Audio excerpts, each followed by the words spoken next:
음. 사람들이 이제 절대적인 게 없다고 말하는 그런 시대입니다. 네 말도 맞고, 내 말도 맞고, 무슨 황희정승도 아니고, 황희정승이 그랬대잖아요. 두 사람이 싸웠는데, 한 사람이 와가지고 얘기하니까, 그래, 네 말이 맞다. 또 한 사람이 와가지고, 억울하죠, 이 사람은. 내 얘기 들어보시라고. 자, 그 사람이 얘기하니까, 네 말도 맞다. 뭐 그랬다는 얘기가 있는데, 아, 지금 그런 시대입니다. 사람들이 이제 절대적인 진리가 있다, 이런 생각을 잘 안 합니다. 또 절대자가 있다, 이런 생각을 안 하죠. 그냥 우연입니다, 우연. 사람이 만들어진 것도 우연입니다. 그러니까 사실은 정확하게 가치관이라는 게 없는 시대가 됐습니다. 그냥 내 마음대로 하는 거죠. 그것을 성경에서 이제 고급스럽게 표현한 것이 사람들이 자기 소견에 오른 대로 행했다. 그게 사사기에 나온 내용입니다. 지 마음대로 했다는 거죠. 지금 그런 시대입니다. 사람들이 뭐가 다 옳다, 이런 거를 모릅니다.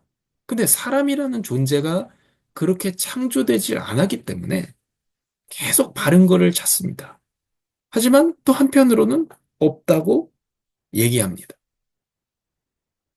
그래서 진리가 없고 다 상대적이라고 얘기하는 것이 요즘의 생각입니다. 너 말도 맞고, 네 말도 맞고, 어차피 절대적인 건 없는 거니까. 네가 마음에 끌리는 걸 하면 돼. 이게 아주 인본주의적인 생각입니다. 이게 왜 생겼냐면, 원래 성경적 세계관에서 출발한 그런 사상들이나 이런 것들이 많이 있습니다. 그 절대적 진리, 절대자가 있고, 사람은 목적을 가진 존재다. 근데 요즘에 유행하는 책들, 사피엔스 같은 그런 책들 보면 사람은 우연히 생긴 존재다. 이렇게 생각합니다. 그 진화론과 창조론의 제일 큰 실제로 우리의 삶에 와닿는 문제는 뭐냐면, 아니, 진화됐든 창조됐든 우리가 어쨌든 지금 사람이잖아요. 실제로 우리 삶에 와닿는 가장 큰 문제점은 뭐냐면, 내 삶의 목적이 있게 내가 만들어졌느냐. 그 가치거든요. 내가 저 사람을 왜 소중하게 여겨야 됩니까? 성경 세계관에서는 간단해요. 저 사람이 하나님의 형상이기 때문에 그렇습니다. 근데 그렇지 않다면, 소중하게 여겨야죠, 당연히, 라고 말은 하지만 이유를 댈 수가 없는 겁니다, 사실은. 그러니까 결국은 가치관이라는 게 없는 거죠. 그냥 자기 하고 싶은 대로 하는 겁니다. 어, 사람들이 다 자기가 옳다는 거, 그게 진리인 줄 알고 따라가다가 전쟁이 일어났죠. 이제 세계 대전이 일어났죠. 그러고 나니까 어떻게 됐습니까? 그 독일 사람들은 독일이 옳다 이렇게 생각한 거예요. 독일이 옳은 게 아니죠. 하나님 말씀이 옳은 건데 독일이 옳다. 그게 진리다 이렇게 된 거. 이탈리아에서는 무솔리니가 나와가지고 이탈리아가 옳다 이렇게 된 겁니다. 일본에서는 일본이 옳다. 일본이 최고의 나라다. 해가 뜨는 나라다 이렇게 된 겁니다. 그러니까 전쟁이 일어났죠. 그리고 그 이후 어떻게 합니까? 서로 절대적인 건 없다고 얘기해야 전쟁이 안 나겠다 이렇게 생각한 겁니다. 그 절대적이라는 건 없다. 절대자는 없다. 하나님 없다 이렇게 된 겁니다.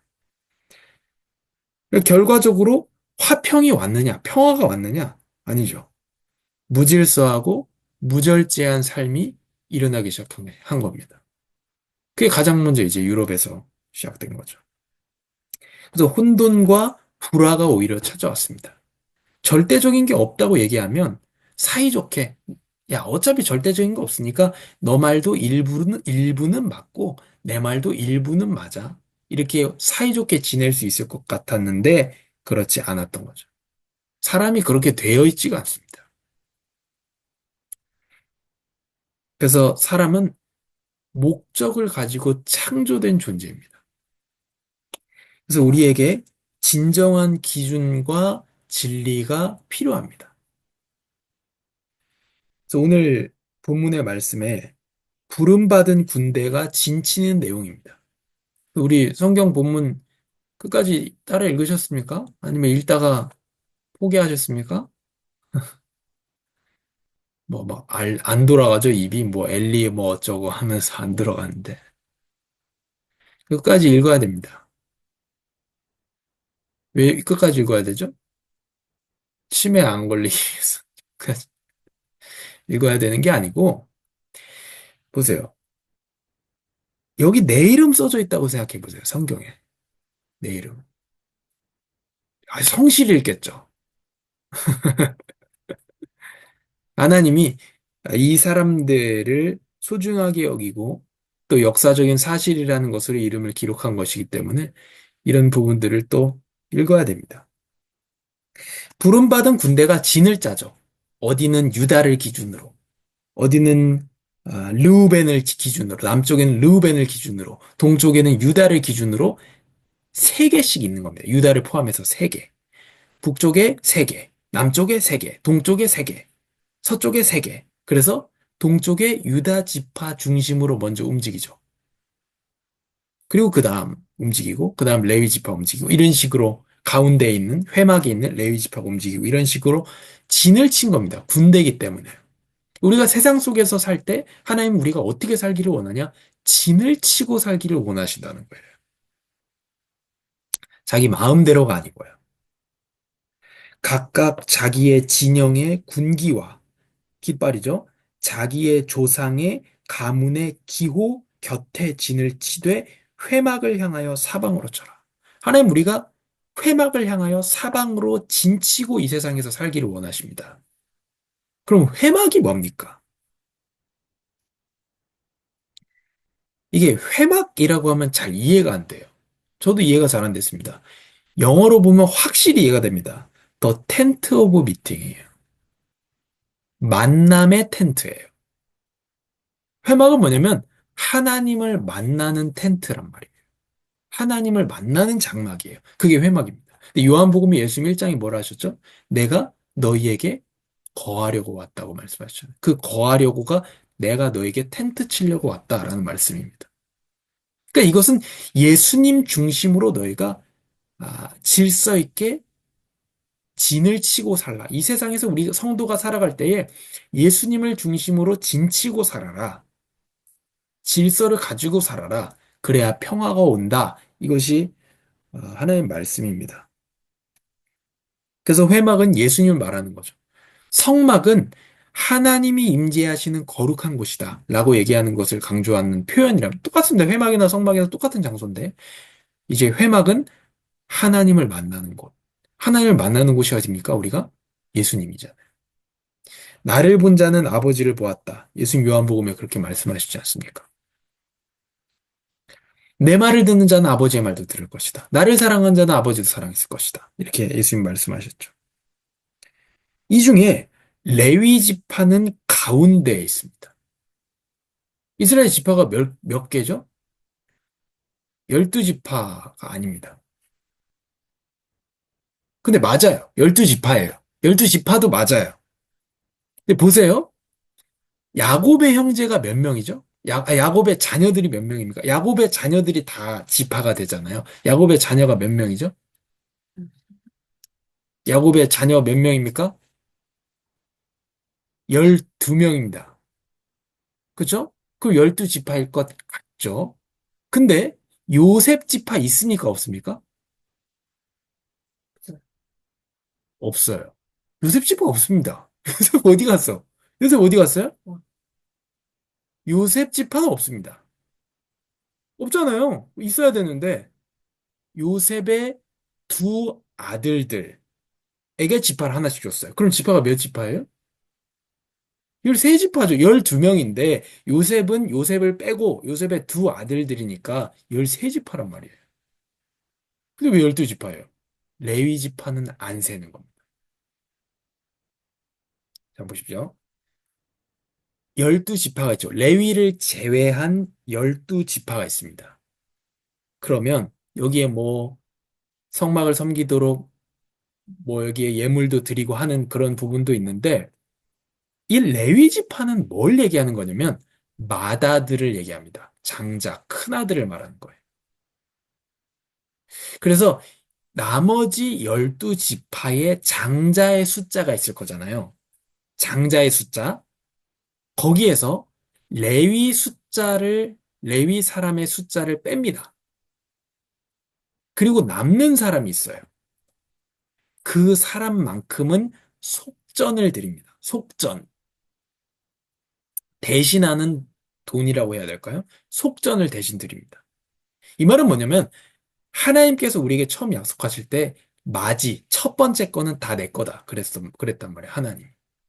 그러면 각 지파에서 첫 번째 아들을 다 하나님을 섬기게 해야 돼요. 근데 그렇게 하는 대신에 레위 지파가 그 역할을 하는 겁니다. 그런데 레위 지파가 모든 나머지 12지파의 맏아들을 합친 것보다 레위 지파 숫자가 적어요. 다 드려야 되는데, 마지는 하나님 다 드려야 되는데, 그래서 모자란 만큼 속전으로 채웁니다. 이런 개념이에요.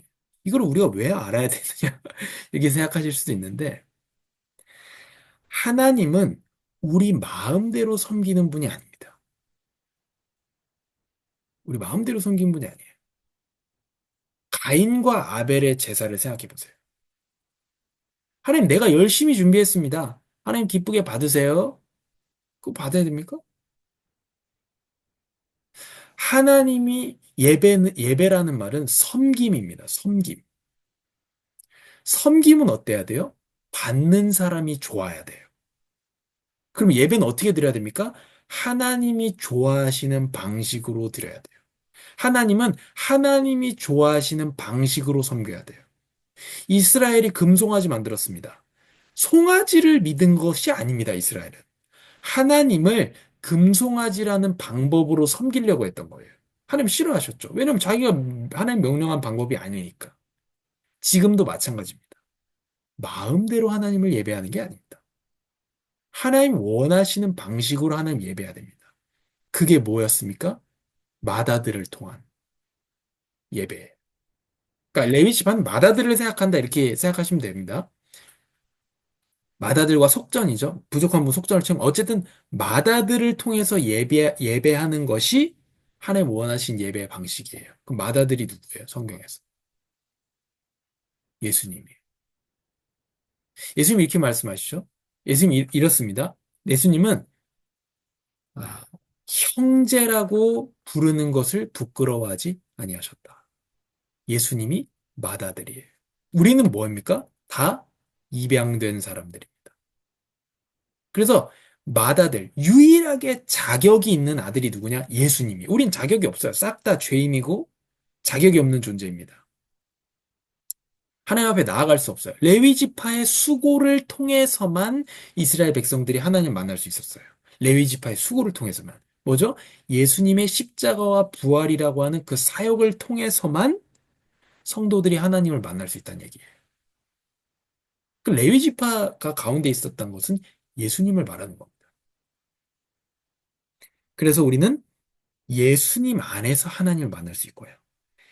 예수님을 통해서만 하나님의 그 선하심, 하나님의 그 공의가 충족됩니다.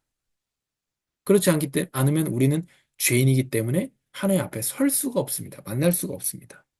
예수님의 이름으로 기도합니다. 너희가 지금까지는 내 이름으로 아무것도 구하지 아니하였으나 내 이름으로 아무것도 구하지 아니하였으나 구하라 그리하면 받으리니 너희 기쁨이 충만하리라. 예수님의 이름으로 기도합니다. 우리의 예배 방식은 무엇입니까? 예수님으로 인해서 하나님을 즐거워하는 것. 예수님으로 인해서 하나님을 찬양하는 것. 예수님의 이름으로 기도하는 것. 말씀이신 예수님을 받는 것. 예수님의 보내심을 받는 것. 이것이 우리의 예배입니다. 예수님의 이름으로.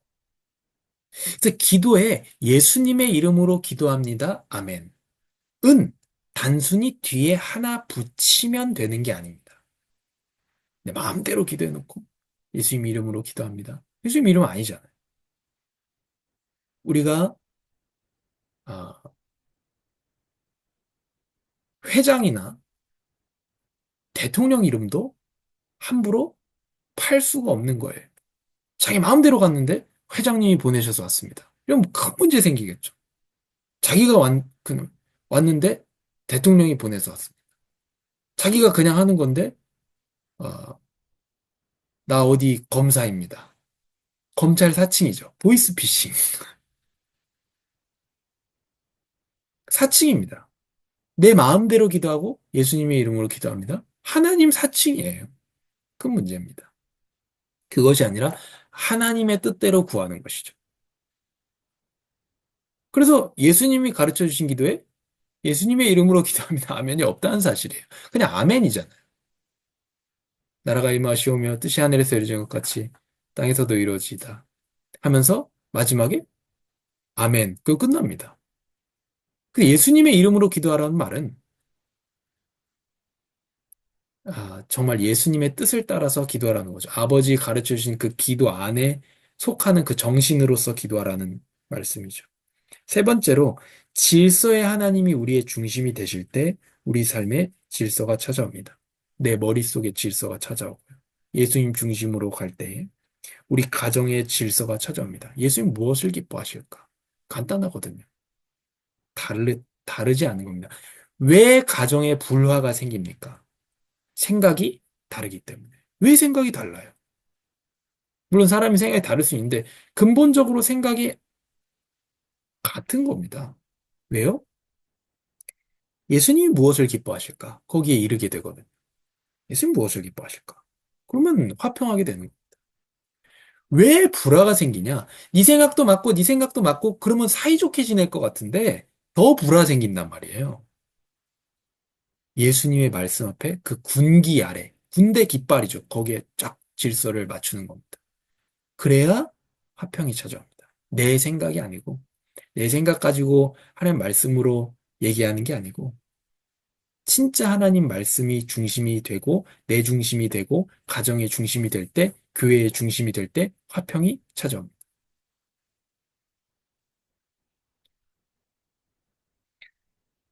그래서 마지막으로 우리가 예수님 중심으로 또 그 말은 말씀 중심으로 우리가 줄을 설 때에 진을 맞출 때에 참된 질서가 찾아오고 참된 평화가 찾아옵니다.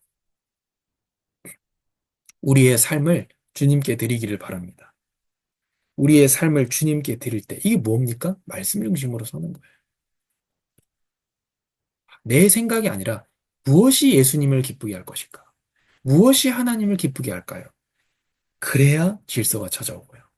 질서가 찾아와야 화평이 찾아옵니다. 그런 우리의 머릿속과 가정과 일터와 사회가 되기를 바랍니다. 하나님 감사합니다. 예수님을 통하여 하나님을 만나고 예수님을 통하여 용서를 받으며 예수님을 통하여 기도하고 예수님의 이름으로 성령을 받고 예수님의 이름으로 기도의 응답을 받고 예수님의 이름으로 하나님을 찬양하며 즐거워하며 높이며 살아가게 하여 주시니 감사합니다. 이제 우리 삶의 정말로 중심이 말씀이신 예수님이 되게 하시고 우리가 말씀 중심의 삶이 되게 하여 주시옵소서. 우리의 삶을 내 생각이 아니라 하나님이 무엇을 기뻐하실까? 예수님이 뭐라고 말씀하셨을까? 그것이 우리의 삶의 중심이 되어 참된 질서와 평안을 누리게 하여 주옵소서. 예수님의 이름으로 기도합니다. 아멘. 아멘.